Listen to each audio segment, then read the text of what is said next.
20वीं सदी का आगाज यूरोप में अफरा तफरी और सियासी बेचैनी लाया। रूसी इनकलाब, पहली आलमी जंग, हिस्पानवी फ्लू, तुर्की में खिलाफत का खात्मा जिससे ओस्मानी खिलाफत का 400 साला दौर ख़त्म हो गया और पूरे शाही खानदान को एक दिन के नोटिस पर तुर्की छोड़ना पड़ा। आखिरी खलीफा अब्दुल माजिद दोइम अपने 150 के करीब शाही अहलो अयाल के हमरा फ्रांस के शहर नेस जाकर मुकीम हुए। खिलाफत छिन चुकी थी, मगर इसके बावजूद शाही खानदान के रुतबे में कोई कमी नहीं आई थी। खलीफा को अब भी आलमे इस्लाम में वही हैसियत दी जाती थी जो आज पोप को हासिल है।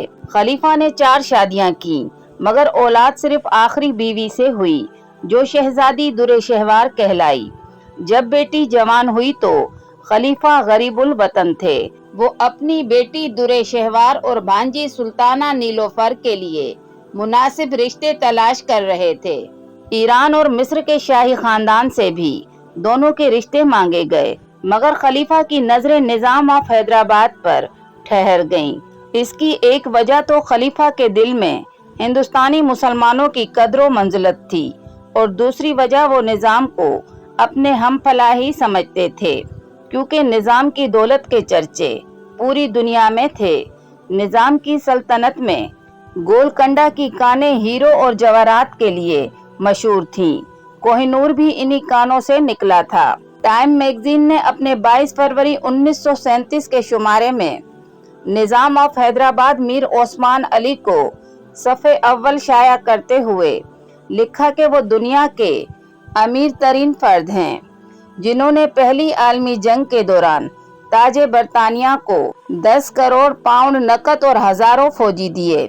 ये रकम आज की तकरीबन 3 अरब डॉलर के बराबर है। आज की दुनिया एलोन मस्क, जेफ बेजोस को जानती है कि वो दुनिया के अमीर तरीन फर्द हैं, लेकिन 1937 में दुनिया के अमीर तरीन आदमी निजाम हैदराबाद मीर ओस्मान अली थे, जिनकी रियासत हिंदुस्तान की तकरीबन 562 रियासतों पर मुश्तमिल थी और राजवाड़ों में वो वाहिद रियासत थी जो सबसे बड़ी थी, जिसका रकबा बरतानिया के बराबर था और जिसे 21 तोपों की सलामी दी जाती थी।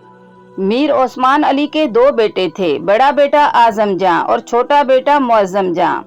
तहरीके हिजरत के रहनुमा मौलाना शौकत अली की क्योंकि खलीफा अब्दुल माजिद दोइम से राहो रसूम थी और इन्हें मालूम था कि खलीफा अपनी बेटी दुरे शहवार और भांजी सुल्ताना नीलोफर के लिए हमपला रिश्तों की जुस्तजू में हैं। शौकत अली ने निजाम को कहा कि क्यों ना हम शहजादों की शादी खलीफा के घर कर दें। निजाम को ये तजवीज़ इसलिए भी माकूल लगी कि जो रुतबा खलीफा को हासिल था वो आलमे इस्लाम में किसी और को हासिल नहीं था, और दूसरा ये भी इम्कान था कि अगर कभी खिलाफत बहाल हो गई तो ये इनके खानदान में आ जाएगी, क्योंकि खलीफा की कोई नरीना औलाद नहीं और दुरे शहवार ही इनकी इकलौती लड़की थी। निजाम की जानिब से जब शौकत अली खलीफा के पास रिश्ता मांगने गए तो खलीफा ने हाँ कर दी। दुरे शहवार की शादी आजम जहां और सुल्ताना नीलोफर की शादी मुअज्जम जां से तय हो गई। शादी से पहले खलीफा को निजाम की जानिब से 300 पाउंड माहाना वजीफा मिलता था। बाकी शाही खानदान के लिए भी वज़ाइफ मुकर्रर थे। शादियों की तकारीब 2 ममालिक में हुई। खलीफा की इकलौती बेटी दुरे शहवार और इनकी भांजी सुल्ताना नीलोफर की शादियां फ्रांस के शहर नेस में 1931 में हुई। एक कहानी ये भी बयान की जाती है कि पहले शादी सिर्फ दुरे शहवार और आजम जां की तय हुई थी, लेकिन जब निकाह के वक्त खलीफा के खानदान ने 10 लाख महर तलब किया तो निजाम ने कहा कि ये तो बहुत ज्यादा है, इतने में तो 2 दुल्हनें आ जाती हैं। बातों बातों में निजाम ने मुअज्जम जां के लिए सुल्ताना नीलोफर को भी मांग लिया।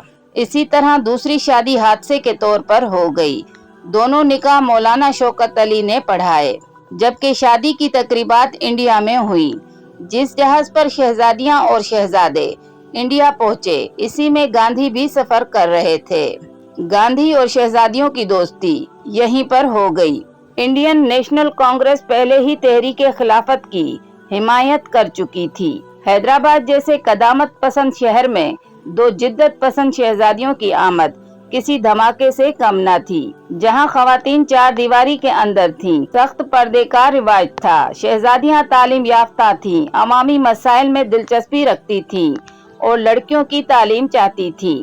दुरे शहवार को फ्रांसीसी, अंग्रेजी, तुर्की जबानों पर उबूर था और जल्द ही वो उर्दू में भी माहिर हो गई। इनका कद भी आजम जहां से लंबा था। दोनों मियाँ बीवी एक साथ खड़े होते तो आजम जहां बीवी के कंधों तक ही पहुंच पाते। निजाम ने अपनी दोनों बहुओं को पर्दे की शर्त से आजाद कर दिया था और इन्हें अपने महल का नगीना करार दिया था। दोनों शहजादियों को टेनिस खेलने और घड़सवारी की इजाजत थी। शहजादियों को वक्तन फवक्तन यूरोप जाने की भी इजाजत थी, जहां वो निजाम के अजायब घर के लिए नवादरात भी खरीद कर लाती थी। सुल्ताना नीलोफर ने बनारसी साड़ियों के हिंदुस्तानी डिजाइन में जिद्दत पैदा की, जो जल्द ही पूरे हिंदुस्तान में मकबूल हो गई। नीलोफर समाजी कामों में शामिल हो गई। उन्होंने दूसरी आलमी जंग के मुतासरीन के लिए लगाए गए कैंपों के दौरे किए। दुरे शहवार ने हैदराबाद में लड़कियों के लिए स्कूल का इफ्तिताह किया। दुरे शहवार जनरल हॉस्पिटल कायम किया और 1936 में हैदराबाद के बेगमपट एयरपोर्ट के पहले टर्मिनल का इफ्तिताह किया। दुरे शहवार की खूबसूरती और कामों के चर्चे जल्द पूरे हिंदुस्तान में फैल गए। इनके दो बेटे थे, मगर ये रिश्ता ज्यादा देर तक चल नहीं सका। इनकी बड़ी वजह तहजीबी और सकाफती तफावत था। शहजादी बज़ाहिर खलीफा की बेटी थी, मगर तालीम याफ्ता और जिद्दत पसंद थी, जबकि निजाम का खानदान अमीर जरूर था मगर कदामत पसंद था।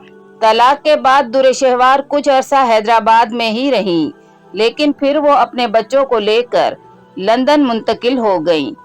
वो जब भी इंडिया आती थीं, इन्हें मीडिया की जानिब से सुपर स्टार का दर्जा दिया जाता था।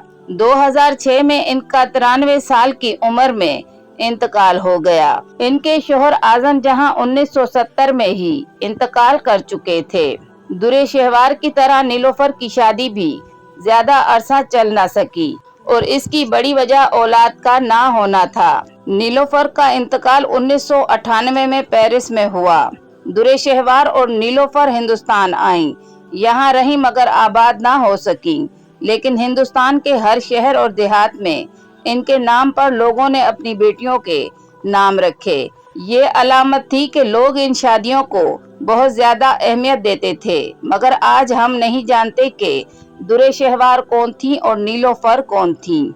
तो दोस्तों, ये थी दुरे शहवार के बारे में कुछ मुख्तसर सी मालूमात। उम्मीद करती हूँ आज की वीडियो आपको पसंद आएगी। अगर वीडियो पसंद आए तो लाइक करें, शेयर करें और सब्सक्राइब करें।